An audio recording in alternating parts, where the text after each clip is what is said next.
علماء کے کئی سارے واقعات ہیں. شیخ مرتضی انصاری کا واقعہ ہو, آیت اللہ مرشی نجفی کی بات ہو, شہید مطہری کا ذکر ہو, آیت اللہ برجردی کی بات ہو, یہ بڑے بڑے بزرگان سبھی یہ فرماتے ہیں کہ اگر ہماری زندگی میں کہیں پر ہمیں کوئی ترقی اور کامیابی نظر آتی ہے تو والدین کی دعاؤں کی وجہ سے.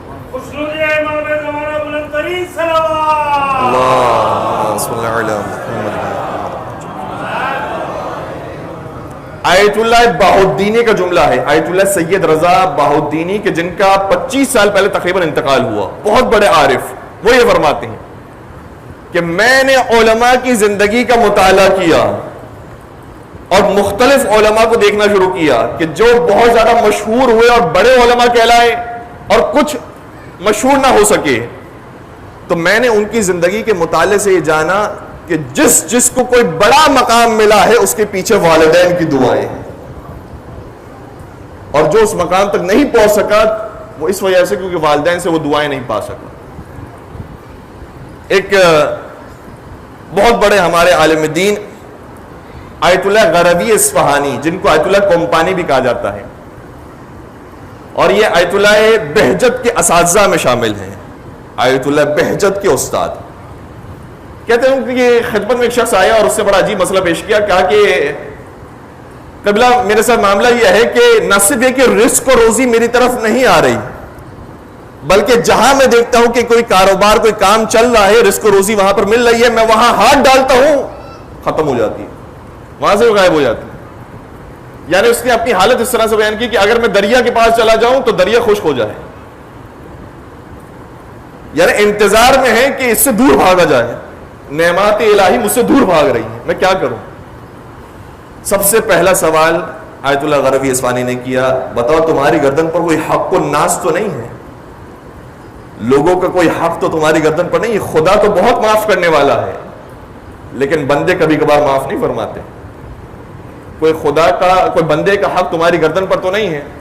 کہا کہ نہیں, میں نے بہت سوچا اس پر, کوئی کسی کا حق میری گردن پر نہیں ہے, اور میں خدا کی قسم کھا کر کہہ سکتا ہوں کہ کسی کا کوئی حق میری گردن پر نہیں. دوسرا سوال کیا کہ پھر یہ بتاؤ کہ تمہارے والدین تم سے راضی ہیں, وہ خوش ہیں. کہا کہ ہاں وہ بھی خوش ہیں, وہ بھی راضی ہیں. کہا کہ تھوڑا سا اور دقت کرو, کہیں تم نے انہیں کوئی ناراض تو نہیں کیا. والد کی شخصیت کو, والد کے حالات کو بھی دیکھو اور والدہ کے بھی حالات کو. کبھی کبھار انسان, یہاں پر بالخصوص ممبروں سے بہت زیادہ بیان کیا گیا کہ والدہ کا احترام ہے, والدہ کا احترام ہے, والدہ کا احترام ہے, اور ہے بھی, لیکن اس کا یہ مطلب نہیں کہ والد کا احترام نہیں ہے. تو والد کے بھی حالات کو دیکھو اپنے ساتھ اور والدہ کے حالات کو بھی دیکھو.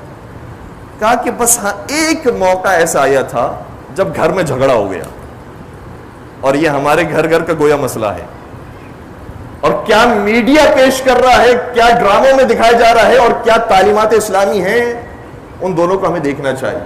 کتنا فرق ہے زمین و آسمان کا. کہا کہ ہاں بس ایک چھوٹا سا جھگڑا ہو گیا تھا, وہی ساس بہو کا معاملہ تھا.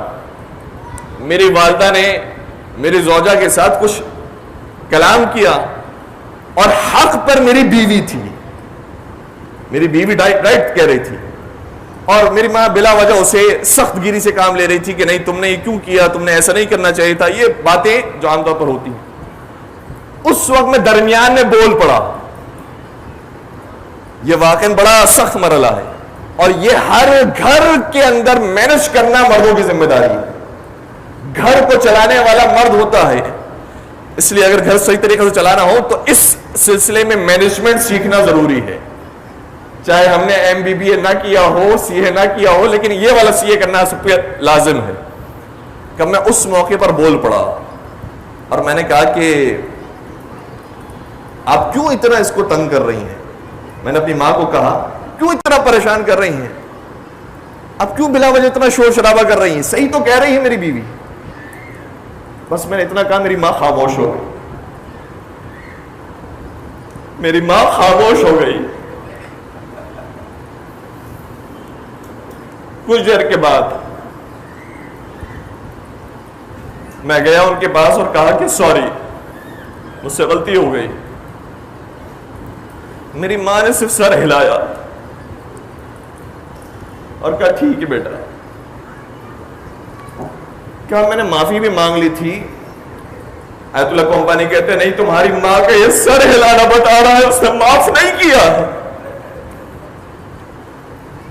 اگر اس نے سچے دل سے معاف کیا ہوتا تو تمہیں سینے سے لگاتی، تمہیں کہتی کوئی بات نہیں بیٹا، کوئی بات نہیں، آئندہ احتیاط کرنا. کچھ بات کرتی، اس کا صرف سر ہلانا بتا رہا، اس نے معاف نہیں کیا، جاؤ سے دوبارہ معافی مانگو. اور اب جب معافی مانگنے کے لیے پہنچنا تو پہلے اس کے پیروں کا بوسہ دینا، چومنا اس کے پیروں کو، اور باقاعدہ زبان سے یہ کہنا کہ میں نے غلط کیا تھا، مجھ سے بڑی غلطی ہو گئی تھی، مجھ سے غصہ کی ہو گئی تھی. یہ کہنا اپنے زبان سے، صرف دل میں نہیں رکھنا، کہنا کہ مجھ سے غصہ کی ہو گئی تھی، آپ مجھے معاف کر دیجئے.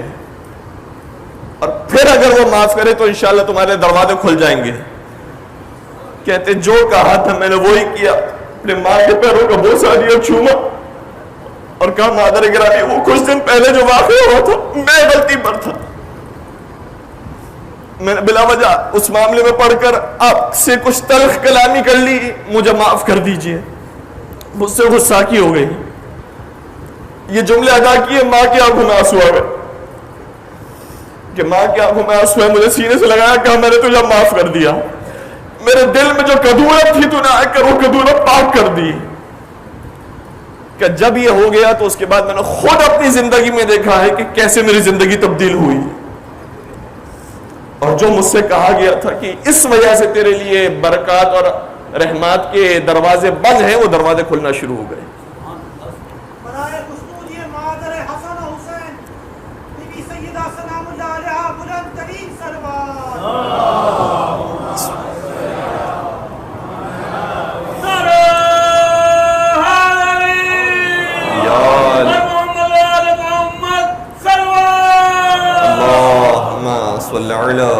محمد وآل محمد عجل فرجہم. بڑے اثرات ہیں. میرے پاس دامن وقت میں گنجائش نہیں، میں بباس کو سمیٹ رہا ہوں. صرف ایک اور واقعے کا ذکر کروں مختصراً. آیت اللہ قنداری مولوی قنداری کے پاس ایک اور شخص آیا، مشہد میں وہ موجود تھے، اور مشہد ہی میں آیت اللہ حسن علی نخودگی کا مزار بھی ہے، اور وہ بھی مشہد میں موجود تھے. بہت بڑے عارف آیت اللہ علی حسن نخودگی، بہت بڑے عارف، اتنے بڑے عارف کہ ان کے اوپر اشرے پڑے جا سکتے ہیں، اتنے واقعات ہیں ان کے. وہ شخص آیا، اس نے کہا کہ مولوی قنداری کے پاس آ کر کہا کہ مجھے نہیں معلوم کہ کیا معاملات ہیں، میرے لیے رزق و روزی کے راستے بند ہو گئے ہیں، آپ دعا فرمائیے. کہا کہ ٹھیک ہے ہم دعا کریں گے. کیا ہوا تمہارے ساتھ؟ کچھ حالات معلوم کیے. پھر اس سے پوچھا کہ یہ بتاؤ کہ تمہارے والدین کے ساتھ تو کچھ معاملات خراب نہیں ہیں؟ کہا کہ ہاں کچھ معاملات میرے خراب ہو چکے تھے، لیکن اب وہ دنیا میں نہیں رہے، دنیا سے جا چکے ہیں، میں کیا کروں؟ میں آیت اللہ حسن علی نخودگی کے پاس بھی گیا تھا، انہوں نے جو وظیفہ بتایا میں نے اس وظیفے پر بھی عمل کیا، لیکن کوئی فائدہ نہیں ہوا. کچھ بات ہوئی اور اس کے بعد آیت اللہ قنداری نے کہا کہ انشاءاللہ تم نے جو دعائیں مانگی ہے اس کا اجر تمہیں آخرت میں ملے گا. یہ کہنے کے بعد اس سے خداحافظی کی، وہ جانے لگا تو اپنے اطرافیوں سے جو قریب القریب افراد تھے، جو بہت خاص مخلص افراد تھے، ان سے کہا کہ آیت اللہ حسن علی نخودگی جیسوں سے بھی کوئی کام نہیں ہو سکتا جب اس کے والدین اس سے ناراض ہیں. بڑے بڑے آیت اللہ حسن علی نخودگی بھی کچھ نہیں کر سکتے اگر اس کے ماں باپ اس سے راضی نہیں. اور روایات متعدد ہیں. پیغمبر اکرم اس شخص کے پاس آئے کہ جو لا الہ الا اللہ نہیں پڑھ پا رہا تھا. پیغمبر کہہ رہے پڑھو، پیغمبر کہہ رہے ہیں، لیکن نہیں پڑھ پا رہا. اور پھر معلوم کیا تو پتہ چلا والدہ ناراض ہے، اور والدہ کو راضی کیا گیا، تب وہ قابل ہوا کہ لا الہ الا اللہ پڑھے اور اسے موت آ جائے.